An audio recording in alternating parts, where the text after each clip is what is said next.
Hey there knitters, welcome to episode 42 of Knit Talk with a Tech Editor. I'm Megan of the Unapologetic Knitter and I'm a tech editor. Today we are going to take a look at refreshing yarn.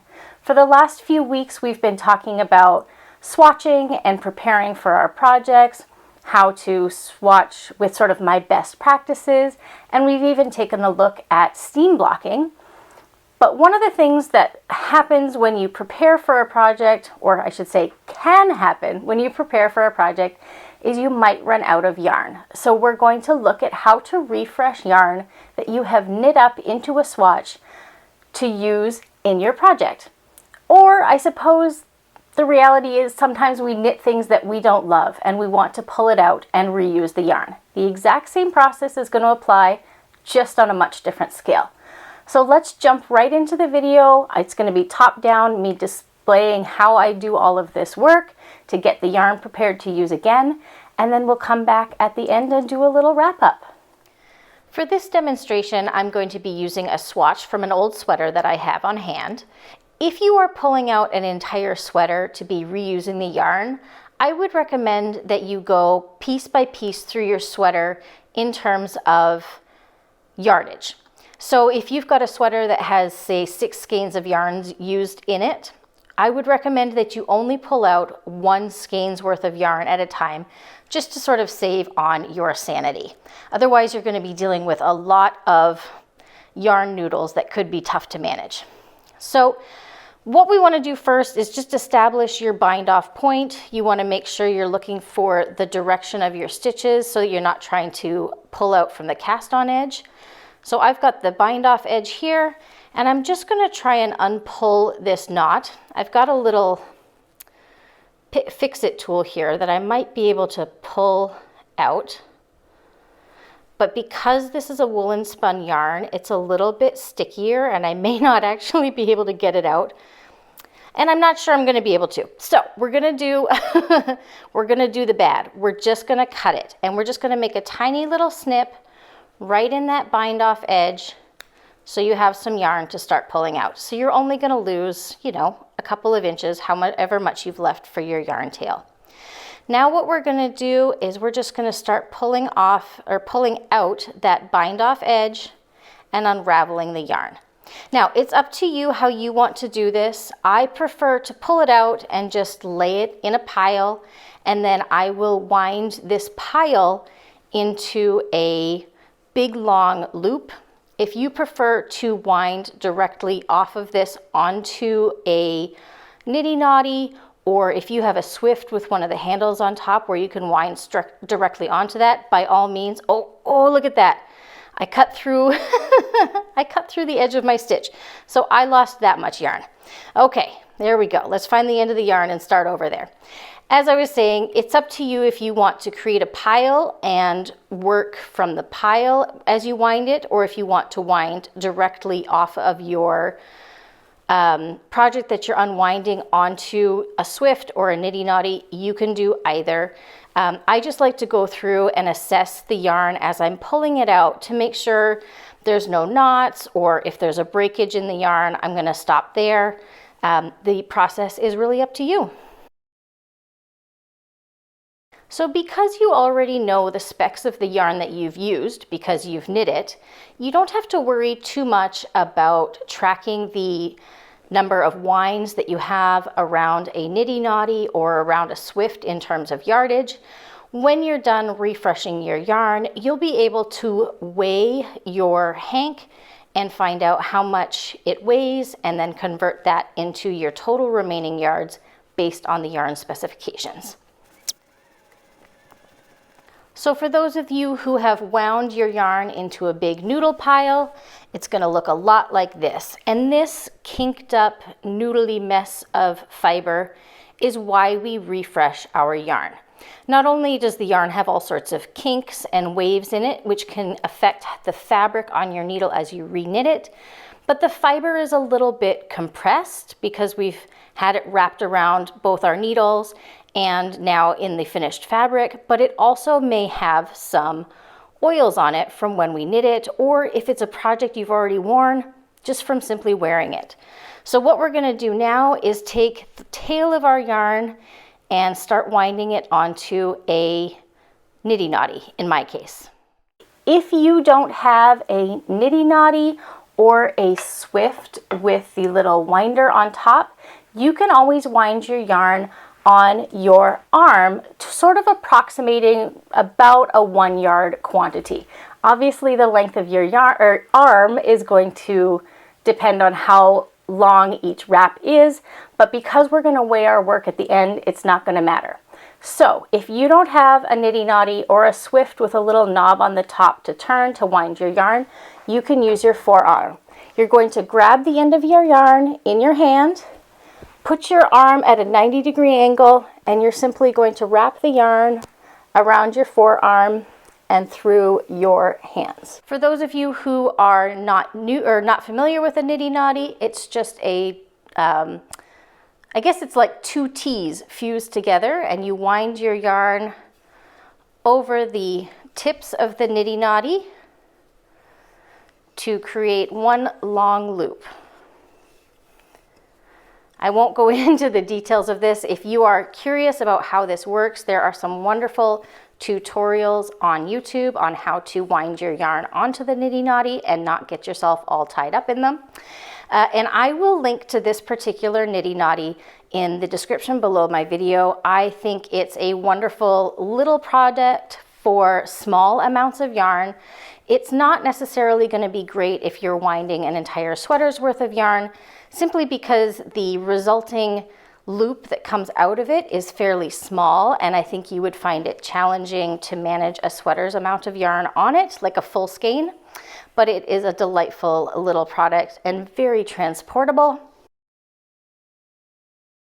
As you're winding your yarn onto your nitty knotty or onto your swift or even around your forearm, you want to make sure that you're not pulling the yarn too tight, because we're not trying to create more yardage. If you pull it too tight, you run the risk of stretching your yarn. So just make sure you're just loosely draping it over that. You may still see a little bit of visual kinkiness in your yarn. I don't personally as I'm going around this, but if I was to pull this back off, you can still see the yarn has got lots of kink left in it. So just be careful when you're putting it on that you're not stretching the yarn too hard. Okay, so now that we're down to the end of our yarn that we have frogged, what I'm going to do is, before I even take it off the nitty knotty, or if you're using the swift, you can do this before you take it off your swift. If you have wrapped this around your forearm and you don't have an extra set of hands in the house to help you, you may have to modify the order of operations here a little bit. But essentially what we're going to do is just try to tack this little end of yarn to the fiber, just so we don't lose it. And then we're going to grab a spare length of yarn. And I'm going to tie this around my fiber, or around my yarn, just catching that tail end in there, so I know that I'm near the end of my fiber supply. Why do I keep saying fiber supply? End of my yarn supply. You just want to tie close to the end, and that can be just a really simple double overhand knot. Doesn't have to be anything fancy, because we're eventually going to cut these off when we work with our yarn again. Now I'm going to go to the other end where I had the start of my yarn, where I started winding it. I'm going to repeat the process with a second length of yarn. Again, just signifying where the start and end of my winding was. And now you can slip this off your nitty knotty. Because these two are tied so close together, I'm going to put a third little tie down at this other end, just so that when I plop all of these noodles into the water, I don't end up with a knot. Okay, so that is the first step of refreshing your yarn. If you are pulling out an entire sweater's worth, you're probably going to have multiple of these little skeins. You can put multiple skeins into the next step altogether if you'd like. I'm just going to proceed with my single one because I don't have a sweater's worth to go with. This next step is going to look a lot like when we did our swatch preparation video a couple of weeks ago. We've got a little bath of room temperature water that is going to be large enough to hold all of the yarn that you have just rewound. You might need much larger than this little bowl. And because we've already worked with this fiber, it's going to have some oils on it from our hands. So I'm going to recommend you add a little bit of your wool wash to pull out any of those oils that you don't want sitting on your fiber. So we're just going to put in a little bit. It's usually around a teaspoon. Again, that's going to depend on the size of the vessel that you're putting your rewound fiber into. We're just going to stir that up a little bit with our hands to disperse the soap throughout. You're not looking to generate bubbles or anything, just sort of get the soap moved around so that it'll absorb the oils from your fiber. And then we're simply going to put our loop of fiber that we've rewound or unwound into the bowl and submerge it. This doesn't have to be pretty. Because you've secured the two ends and a midway point, you shouldn't end up with knots unless you really agitate your water. But now all we're going to do is just leave our fiber sitting in the bowl for about 20 minutes or 15 minutes, about the same length as you would leave a swatch, because we want those fibers to saturate with water so that they can then relax and be returned to their original straight state. So the next step is going to be fairly obvious. We are going to remove our yarn from the bowl and get rid of the excess water. So prepare to get a little bit wet here. I'm doing this at my dining table with a towel. If you are at a sink, you might find it easier to actually dump out the bowl first. I just find it easier to reach in and find one of those tie points, lift the fiber out, and as I go, squeeze down the fiber so that the water is draining into the bowl first. My concern with doing this over a sink is if you accidentally dumped out your fiber into the sink, you could just end up with a mess. But as long as you have a little bit of control over your fiber, you're probably going to be in good shape. All right, so we've squeezed out the excess water there. I'm going to get rid of this bowl and come back for the next steps.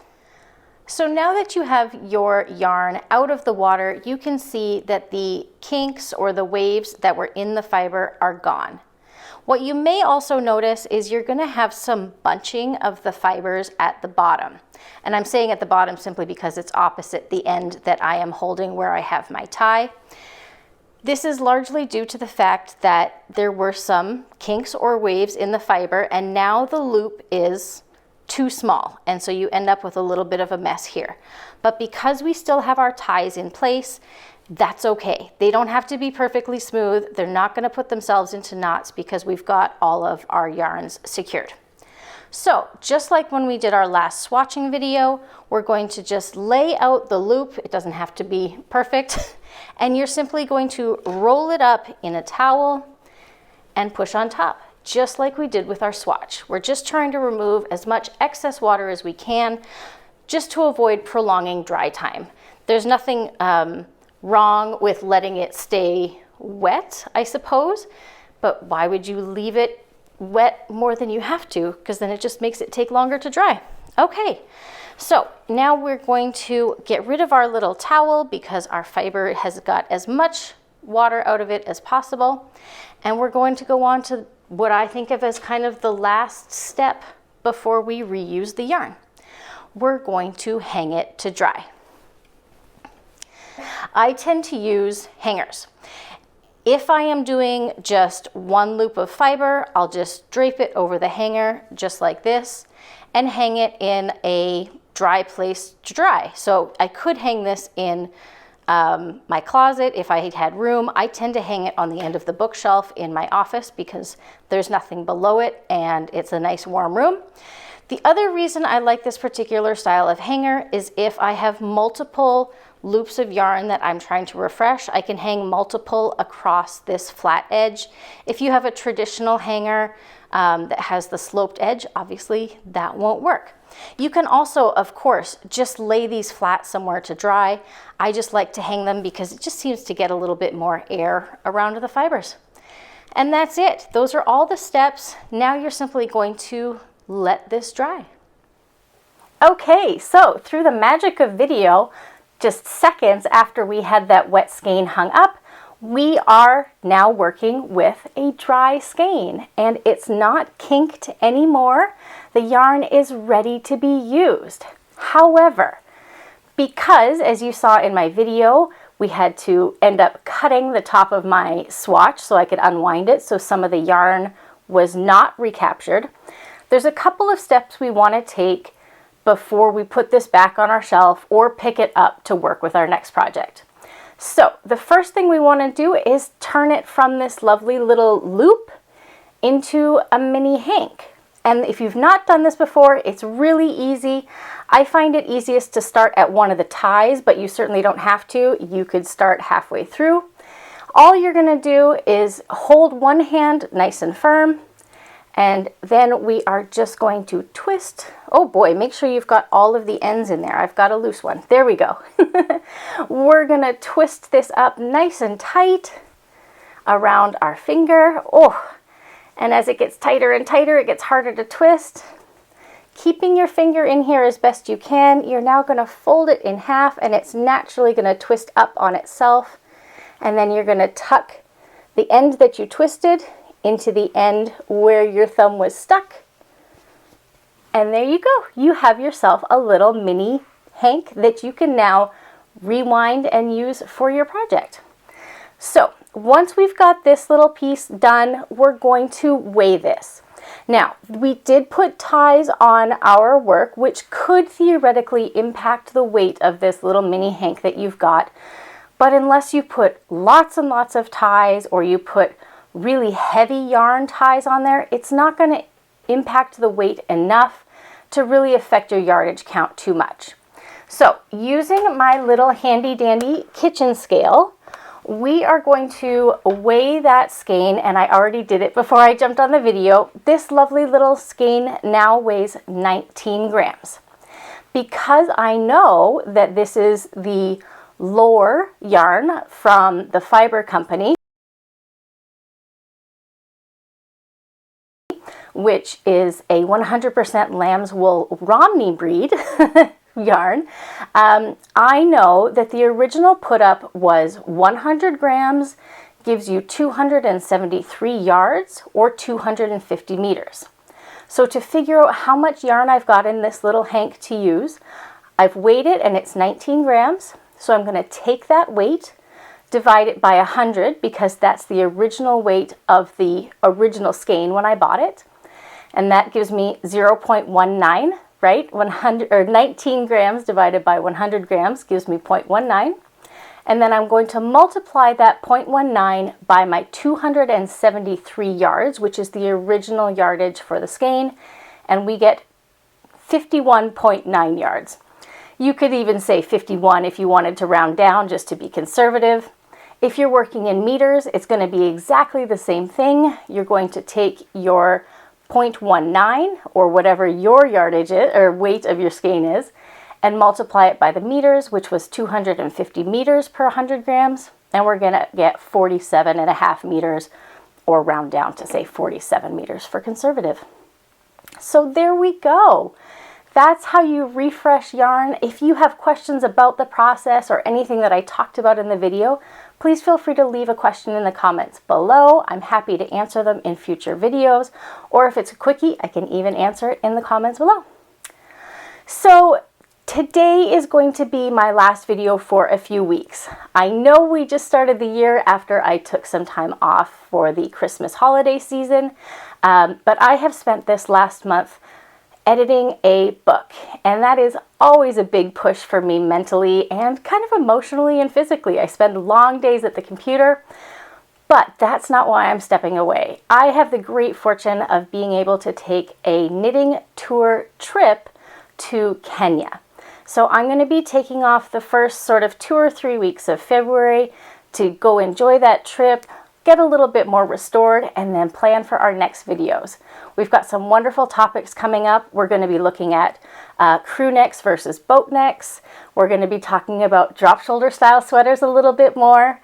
And I had a really great question about more yarn substitution information. So we're going to be looking at that when I get back in February. So my next video is not going to be for about 3 weeks. It will be on Wednesday, February 21st. So I hope you'll join me then.